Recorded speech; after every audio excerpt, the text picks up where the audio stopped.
Good morning, everyone. Thank you for joining us today for our day 3 of the Sacramento Housing Alliance's virtual tour. I'll do a little bit of housekeeping before we start our program, just so you all know this is being recorded live.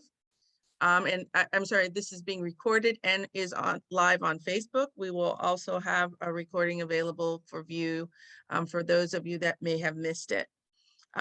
Today is day 3, and we're excited about day 3. We've had a great week. So I want to thank everyone for taking time out of their schedule to join us. Thank Mercy Housing, thank Hope Cooperative for joining us and giving us a tour for today. On behalf of our board of directors for Sacramento Housing Alliance, myself, Executive Director Kendra Lewis, I want to thank our sponsors and everybody who came together to make this happen, especially our sponsors, City of Sacramento, Mogavero Architects, Jamboree, and Aetna. So we'd like to get started today, and each day has been so different. Monday was our first day, and we started with a Mercy site. Yesterday, we had a unique collaboration between Mutual and Habitat. And today, we also have 2 very unique sites that will also, that has some shared partnership as well. So without further ado, I would like to introduce Jen Fleming, who is the project director, project developer, I'm going to get it right, Jen, for Mercy Housing, as well as a very dedicated advocate for affordable housing and a member of the Sacramento Housing Board of Directors. So I'm glad you joined us, and will be giving us the overview of the tour before we go to the site. Absolutely. Thanks so much, Kendra, for having us and giving us the opportunity to talk about a development that I spent quite a bit of time on in partnership with a number of other folks to bring to fruition. And we were able to lease up right at the beginning of really the pandemic and COVID, as we were entering into that in March and April of last year, and it continues to go well. But I give just a brief overview of Mercy Housing to start. Mercy Housing is a nonprofit affordable housing developer. We are a nationwide organization started in the 80s by the Sisters of Mercy, who looked around at the folks that they were serving in their shelters and in their soup kitchens and different services that they were doing, and realized that the foundation, the basic need for families that they were serving, was safe, affordable, quality housing. And so on the porch, sipping, we'll say, some iced tea, a number of sisters decided to come together and build what we now have as Mercy Housing. That, again, operates nationwide. California is our largest geographic region, where we have currently more than 10,413 households in 152 properties that Mercy owns and operates. That serves approximately 20,000 individuals. And those folks not only have the benefit of quality, affordable housing, but they're also, it's service enriched housing. So we provide resident services or supportive services, like we'll talk about today on Courtyard Inn, for folks to help maintain their stability, maintain their compliance with the rent and all the paperwork that they have, but also to pursue their goals. Courtyard Inn specifically is a permanent supportive housing, which is housing for folks that have the need for ongoing case management services, and often, and in this case specifically for Courtyard Inn, have a history of homelessness as well. Courtyard Inn is 92 units. It was the adaptive reuse of a motel in the unincorporated county of Sacramento, unincorporated portion of the Sacramento County, in a motel that was really notorious for being both an attractant and just the base of the largest number of calls for service for quite some time. And so we partnered with Wells Fargo as our equity investment partner, the Sacramento Housing and Redevelopment Agency as a lender, and also as the grantor of 92, so the 100% Section 8 vouchers for all of our residents, which allows them to pay only 30% of their income in rent. as well as CalHFA with the special needs housing program, which was MHSA sort of 1.5. The Federal Home Loan Bank of San Francisco, as well as fee waivers from both Sacramento County and the Sacramento Regional Sanitation that helped put this development together and bring it to fruition.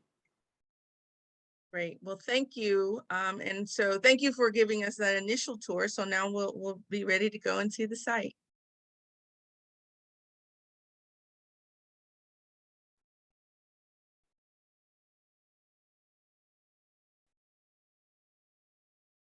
Okay. Technology.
Great, thank you. So we have a few questions, and if folks want to drop some questions in the chat, feel free.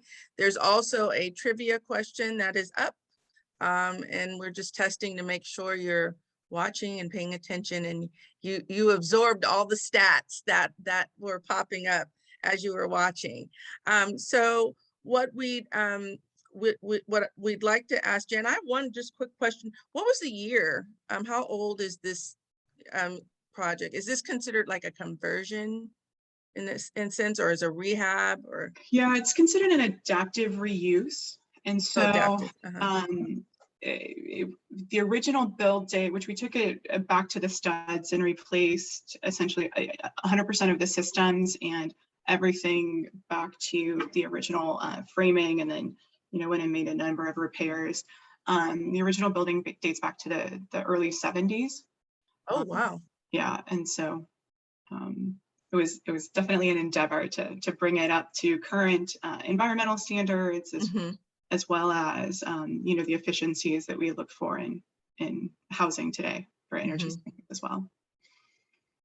So one of the first questions is, what are some of the services that are utilized by the residents at Courtyards? Yeah, absolutely. That's a fantastic question. As this is permanent supportive housing, all of our residents have access to and benefit from the permanent or case management. We've got 2 case management partners on site. We have a full service partner that is contracted by the county to serve the special needs housing program units, which are 20 of the 92, and that's run by Telecare. And then our partner for services is WellSpace Health, who provides the intensive case management services and offices on site at Courtyard, the Courtyards as well, to provide that one-on-one case management. In addition to that, we have a resident services coordinator and activities coordinator on site that focus on sort of that next level up, if you think about it versus the individual level, more on that meso level, on building community, reaching out to exterior community partners, more on a property-wide level versus an individual one-on-one level. Okay, thank you. And do you, before in the process of the site development, do you bring them on? Do you onboard them during that process or after? Do you put out RFPs? How does that work? Yeah, absolutely. WellSpace Health has been a longtime partner of Mercy Housing for our permanent supportive housing. I see. They have programs that serve folks that are frail and at need of medical services and help them transition into housing versus staying in emergency rooms and utilizing those services. And so they've worked with us on MLK Village, as well as Boulevard Court, Okay. have been a longtime partner. The county services partner is typically contracted by the county through an RFP process or is one of their existing providers. We work actively with the county throughout the development process to create a level of collaboration, but generally that the entrance of that FSP partner comes in a little bit closer to lease up. Okay. And then for projects like this, is choosing a site like this like opportunity, although that it was, obviously an issue with the public health blight, or is it part of kind of your overall strategic planning for, is it based on what a county or community or city is really needing, or do they come to you, or did you, say, this is a site or something that we'd be interested in, or is it just the arbitrary RFP process? Yeah, so there wasn't an RFP process for this particular site. I know that it had been problematic for the community for quite some time, and the county supervisor had been looking for options and looking for ways to, one, eliminate the sort of bad seed operation that was there, as well as recognizing the need for housing and permanent supportive housing to address the ongoing issue around just insufficient housing for folks experiencing homelessness and affordable housing in general.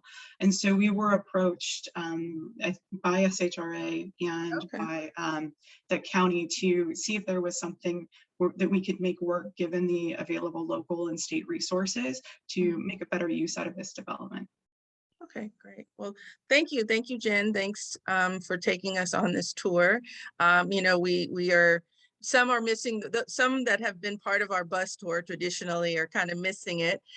So, this is definitely something very different, but I also feel like this gives so many more an opportunity to see the work that you all do.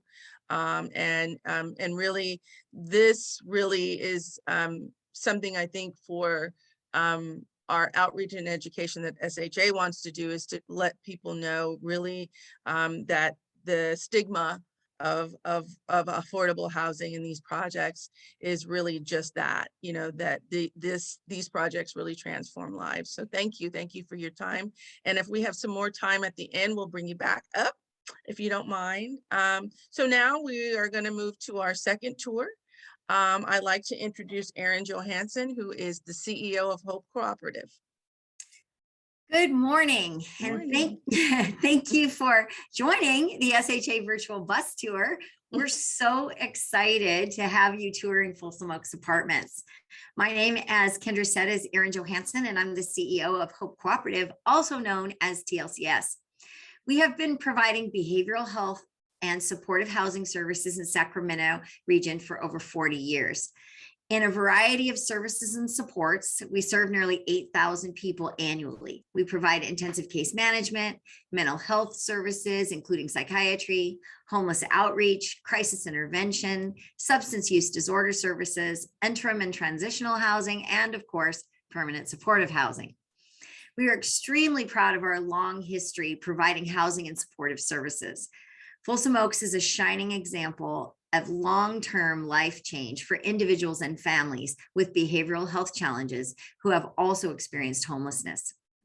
The secret sauce really is the on-site services. Housing is essential in order to create stability, but once housed, the services are what creates a sustainability and progress to successful community living. The on-site service provider is there to create a sense of community and to provide an atmosphere of safety. They host barbecues, after-school events, holiday parties, support community gardening, and are just there to listen when someone really needs it. One of the greatest miracles we have witnessed over the last 10 years is when an individual moves into a one-bedroom apartment, disconnected from family and friends and all their natural supports, with extreme trauma experienced on the streets. In a couple of years, they approach us to move to a bigger unit, 2 or 3 bedrooms, because they're getting their kids back. That family reunification affords the children the opportunity to live in a stable environment with their parents, play with other children, live in a safe neighborhood, attend safe neighborhood schools, and frankly, just be a kid. So at Hope Cooperative, we know that the only way we as a community will successfully address homelessness is by addressing housing capacity, and specifically permanent supportive housing. One of our hallmarks at Hope Cooperative is cooperation and partnership. It's in our name. Tomorrow, you will visit Sunrise Point with Jamboree Housing. We partnered with Jamboree to develop that project. And when confronted with some neighborhood skepticism, kind of the stigma that Kendra was referring to, we offered tours at Folsom Oaks. The neighbors were not only convinced when they saw this lovely apartment complex 10 years in, they became strong advocates for the Sunrise Point project. Recently, we partnered with Mercy Housing, whose project you just left, to offer supportive services and intensive case management at their recent motel conversion project, La Mancha. This week, we opened a new home key project in Folsom, Bidwell Studios.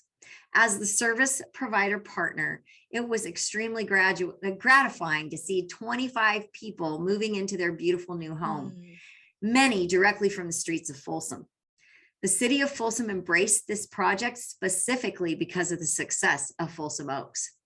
We also have 2 additional projects in the pipeline in partnership with Accelerate Housing Group. When people think affordable housing, and particularly permanent supported housing for people coming from homelessness with serious mental illness and other behavioral health challenges, they don't think of this jewel in the middle of a nice neighborhood with walkable schools and churches, access to light rail, and a true sense of community. We could not have created this project without the support of HUD, HCD, SHRA, and the Sacramento County Department of Behavioral Health Services. The residents are extremely grateful for the support they receive and the opportunity they've been given. So thank you all for your participation in this project. Thank you so much, Erin. That was a wonderful, wonderful overview of the work that you do and the importance of the work that we all do and what this tour is about. So now we will take this tour. And one thing I want to just let our attendees know is, you know, given that we're under the constraints of a pandemic and COVID, and we've had to adjust several different times, we don't get to see the people like we really want to. We've talked about that, you know, and because it is really them that makes all of this what this is really about. So know that we will definitely be incorporating more of voices of those that are really directly affected by all of these projects.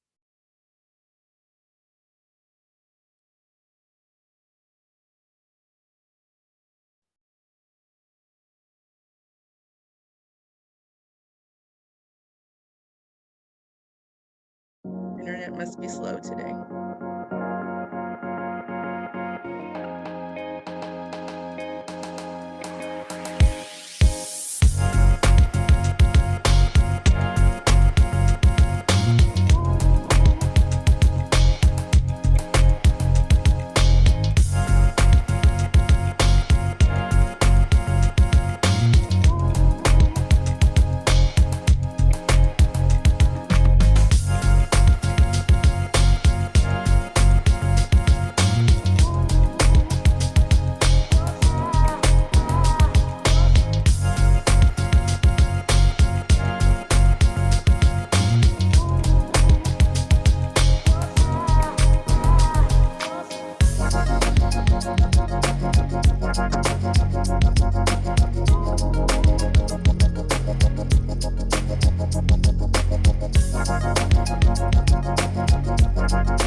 we're now going to open it up to our Q&A, and Erin is going to introduce Linda.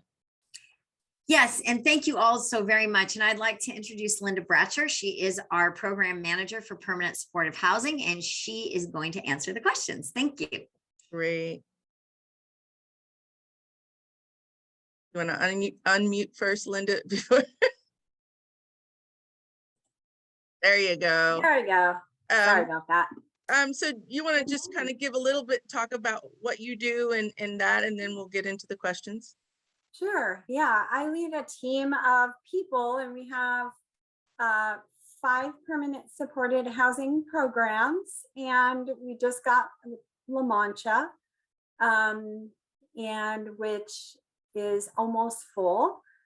And so Folsom Oaks property is an 811 HUD property, and it has 1, 2, and 3 bedroom apartments.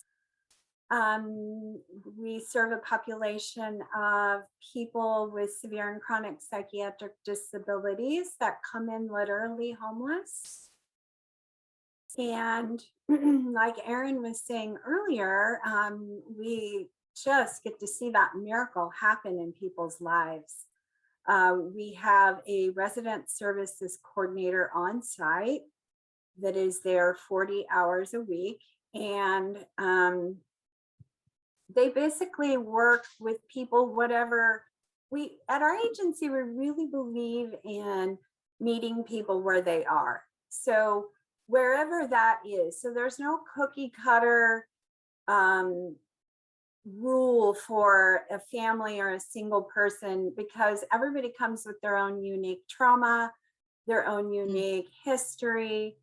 And so we try to dig in with that person and build rapport, build trust, and as they allow us, and just dig in and try to figure out how we can help them have a better quality of life. And whatever that means for parents, it may be helping them learn how to help their kids do homework, how to going with them on a teacher-parent conference, to kind of help them set up a chore list for the kids. For singles, it could be if somebody is having a really hard time, it could be us supporting them to their mental health appointments, their primary care appointments. One of our goals when people first move into any of our permanent supported housing properties is to help them fill basic needs.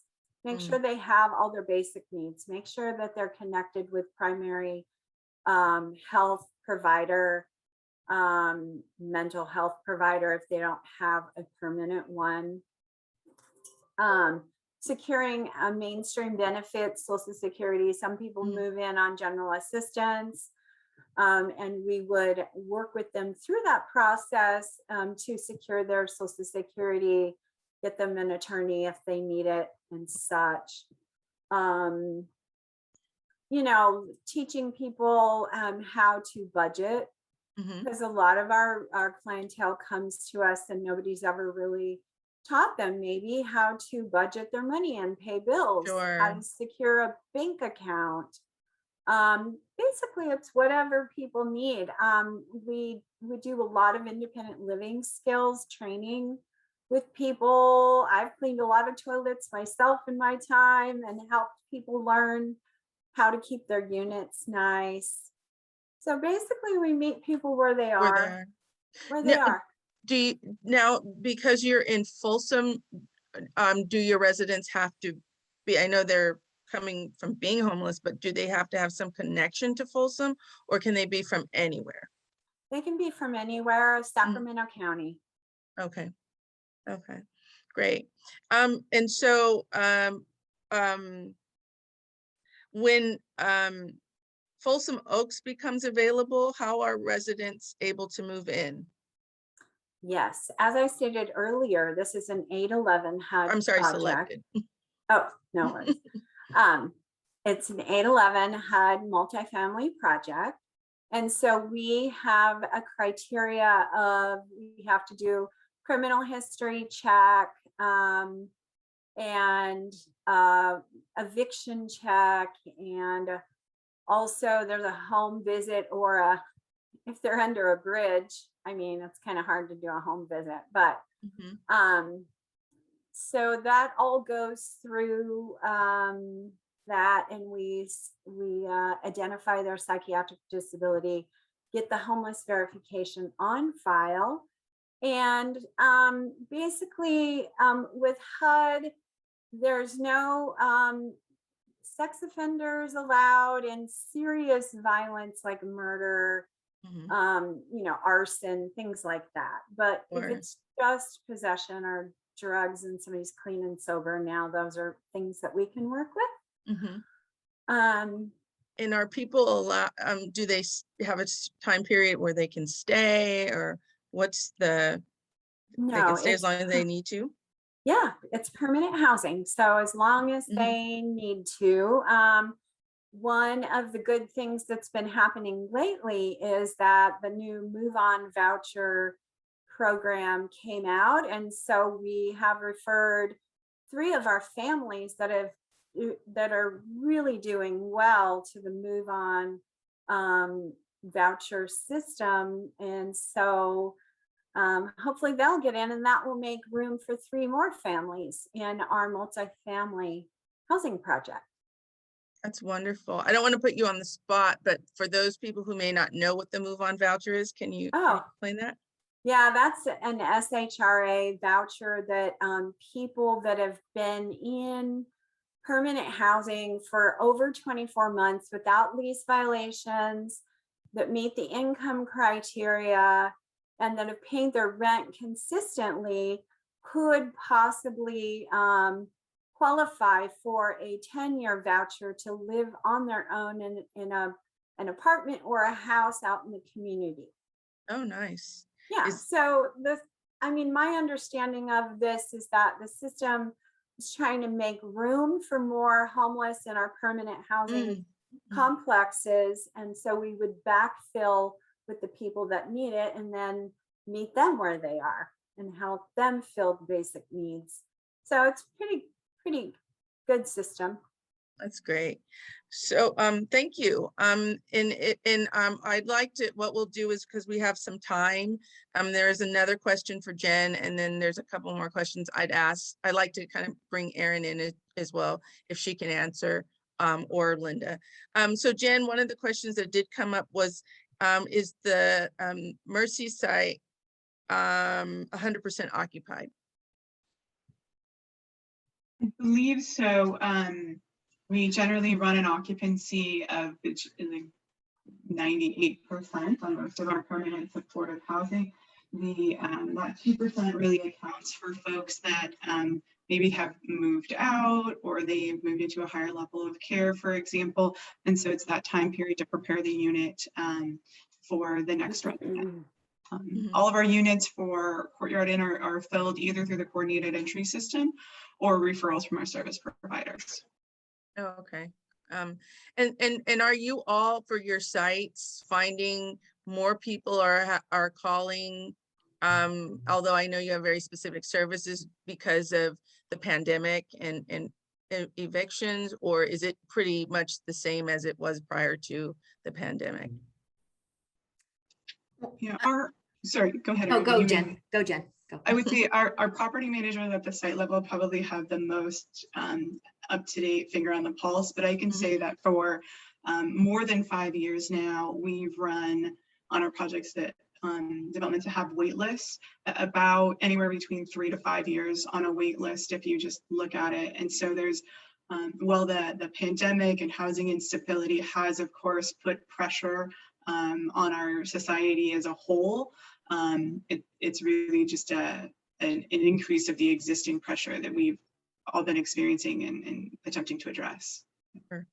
Yeah, I would say that's our experience as well, is that I don't think that the pandemic itself created that. I think homelessness has exacerbated the number of people looking for housing, and none of us really have very many vacancies. I mean, that 98% vacancy rate is definitely something we all experience. So, it's really just the time to turn over a unit.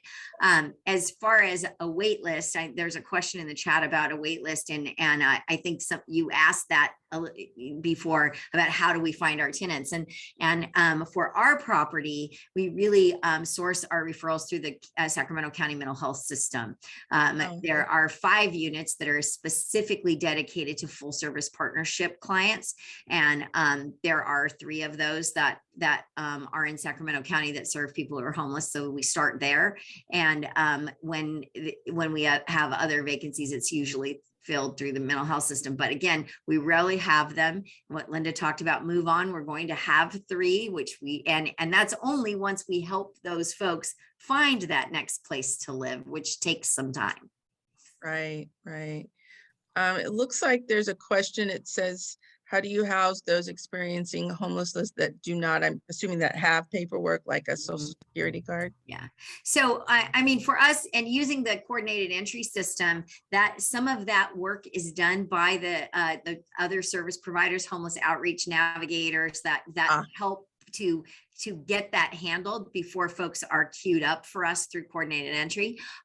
When it is our own clients through the mental health system, the mental health service provider helps get that work done. And that's like the job one. We actually operate a interim housing program for our full service partnership. And during the short-ish stay that people are there, that's when they get benefit acquisition. That's when we get their docs in order so that they're ready to move on to permanent housing once that's done.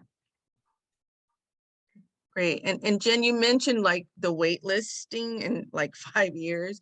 And is that really just due to us not having enough inventory, for not enough places for people to go? It is so like Erin mentioned, similarly, most of our permanent supportive housing is referral through a number of community systems or service partners directly, but our family and senior affordable housing programs manage their own wait list, property by property. And so for folks looking to get on that wait list, just for Mercy, you can go to our website and you'll find the contact information for each of those developments, and you can contact the property manager and they can give you a general sense of where that individual wait list might be and what the basic qualifications are for that wait list. Yes, when we go through a wait list, we generally every few years will reach out to everyone on it to determine whether or not they're still looking for housing, whether or not they still qualify, if they're still in the area, if we could reach them, to make sure we don't have a lot of sort of just stale information and stale interest on our wait list.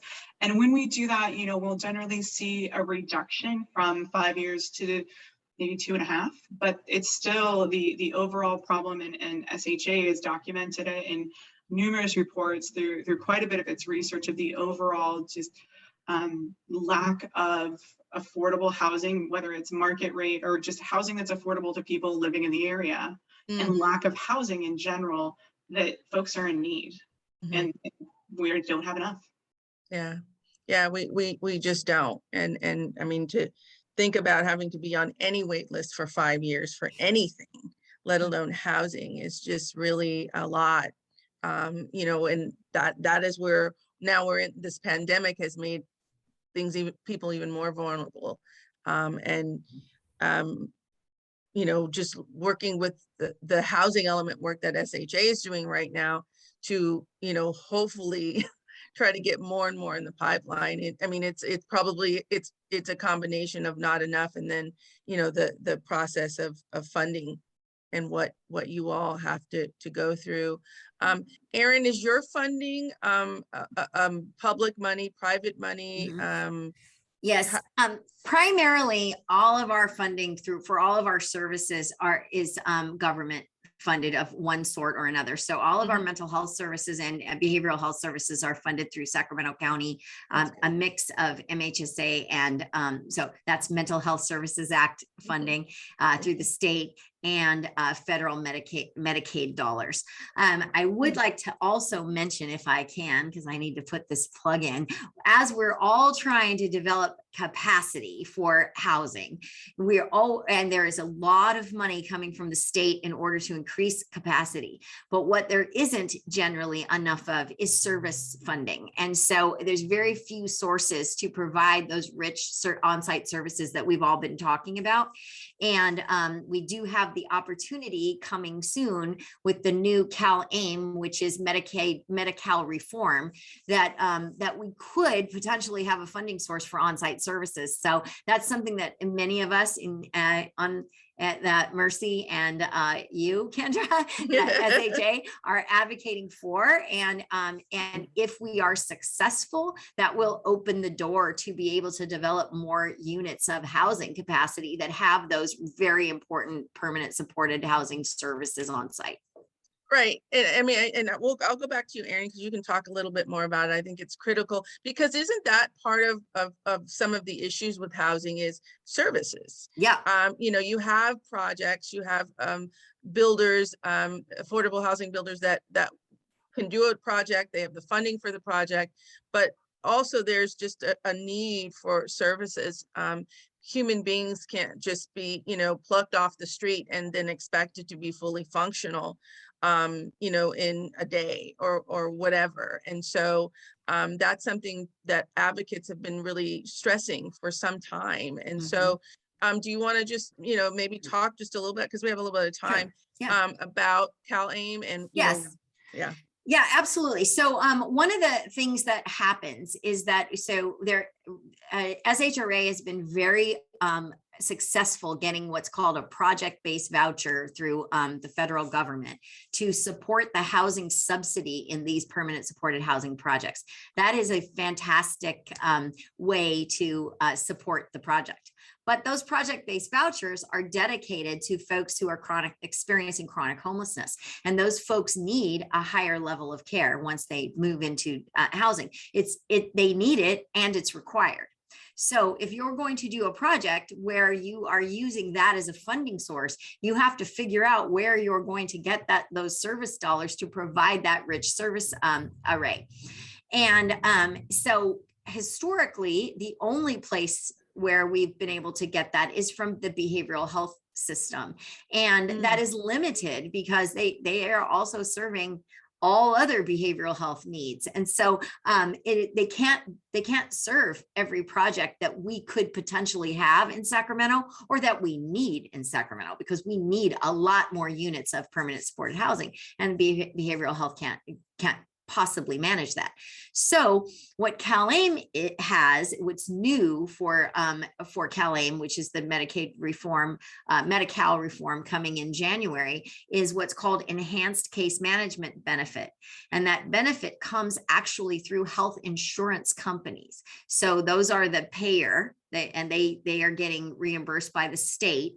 And they're right now in the process of vetting service providers to determine who they're going to work with to provide those enhanced case management services. And when they do that, what we're hoping is that they will allow that service to be funded through, oh gosh, I'm sorry, I got a phone call coming, I can't stop it. They will allow that service to be funded through CalAIM. And if that happens, that would provide that sort of permanent dedicated funding source to provide those really important enhanced case management services on site in a permanent supported housing project.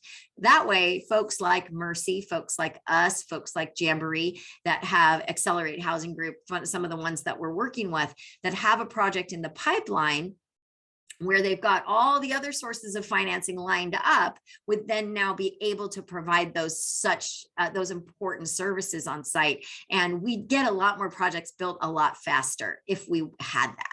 Wow, that's incredible. And I know from SHA, when we had the opportunity to participate in CalAIM on our local level, many of us had to learn about, the Medi-Cal system and whole, and we're still learning about, how does this work? We know it's necessary, we know it's needed, we know, but it's so technically detailed, and making sure that everything makes sense. And so, our organization specifically is very proud to be kind of part of this conversation, because it is critical, and we agree that it would help things move a little bit, if not a lot faster. Yeah. So this is going to be interesting, and I think as we move it forward, transformative. Yes. And this is, this is public money being used for what it needs to be used for, Right. to help all of us doing the work that we need for our community. So I want to thank you all, Linda, Jen, and Erin. Thank you for your time. I know this process has been a lot, just trying to get here, but thank you for taking us to your site and really sharing your information. And we hope people have learned this week. Every day has been interesting, which is good. Everyone's site is so unique. And for me personally, I just learned so much more about our partners and the work they're doing in the places. I look forward to being able to physically go to the sites more and being there. So thank you again. Thank you to our attendees for coming out today. We're a little bit early, which is fine, but this is close to how we have landed. There's a trivia poll that's up. It looks like almost everybody got it correct. We have an A for day 3. Other days weren't all A's. People are There's some paying C attention. pluses, and some B's, not quite a C, but definitely.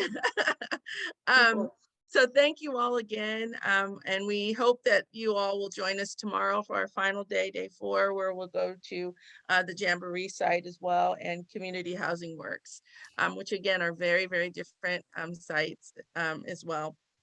There's a program in the chat. If you can't make it and want information, you can share it along, and please let people know we have one more day. And again, thank you all. Thank you to Adro, who is our policy director, and Karif. You can't see them today, but we can't do any of this without them, especially the tech part. And we've had some interesting experiences with technology before we got on. So thank you again, and we look forward to seeing everybody tomorrow. Thank you, Kendra. Really you, appreciate Kendra. it. Thank you. Thank you, Kendra. Thank you, everyone. Have a great rest of your day.